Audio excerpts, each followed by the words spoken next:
Hello, in this short tutorial I'm going to show you how using the strategy I suggested on how to win at dots works just about every time. Let's go ahead and play a little bit of dots here.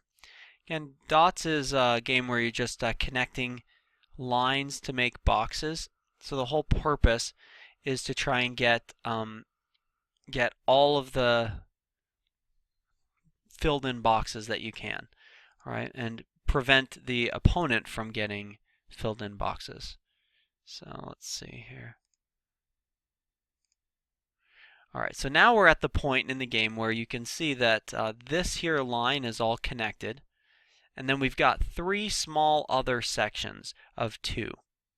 That's fine. What I'm going to do is I'm going to go here, and you're going to watch what the computer does.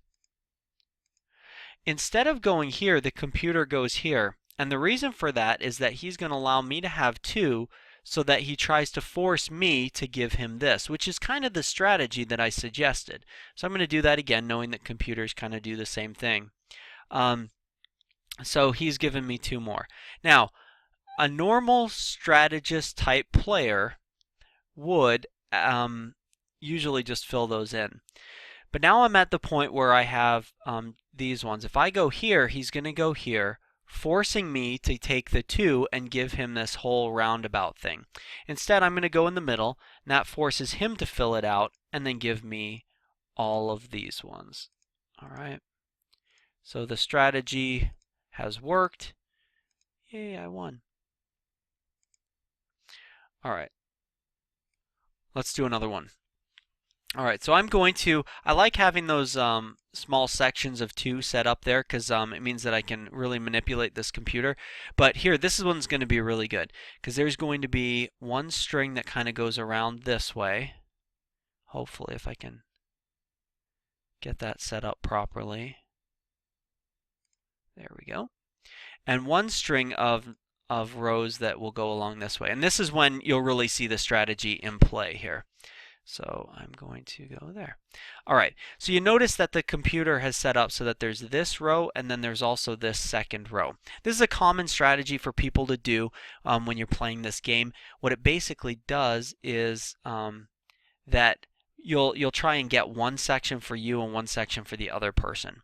And I am going to remain in control here and make sure that the computer goes first. So here we go.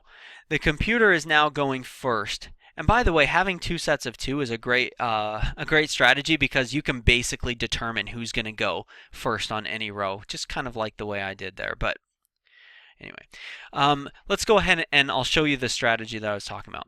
So the computer went, giving me this section right here. I can go all the way around. Now, what most people will do is click here, get one extra square, and then click here and get a second square, and then give the computer this section. Instead, when you're one space away from finishing it, don't finish it.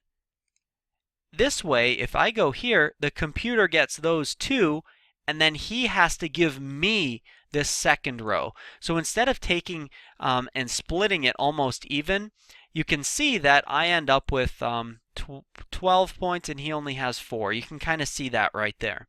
And that's what this strategy is all about. It's all about having control. And again, I'm just setting up these two here, and then I really don't care what happens for the rest of, oh look, it's going to be one little group of 4 here now, and the rest of it's all going to be in one line or perhaps two, depending on how it gets set up. All right, so here we are.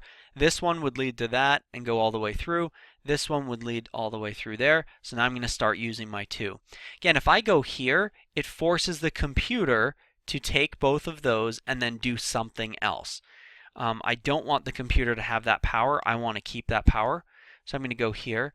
The computer knows this strategy and actually in this game uses it quite well. So he actually forces me to go again, which gives me the control I want. I'm going to go in the middle. Now it forces him to give me all of these things. Notice, again, I get to the end. Instead of going here and here, I'm going to give him those two and take all of those. And that's how to win. That's how to use that strategy. I hope seeing a couple of games played out. I've had some people make comments that they wanted to see it in a real time. This is me doing it in real time, using that strategy to kind of force the computer. It basically makes it kind of a landslide victory pretty much every time. There's not really any luck involved. You can win just about every single time playing this type of game. I hope that tutorial was helpful for you. Have a great day.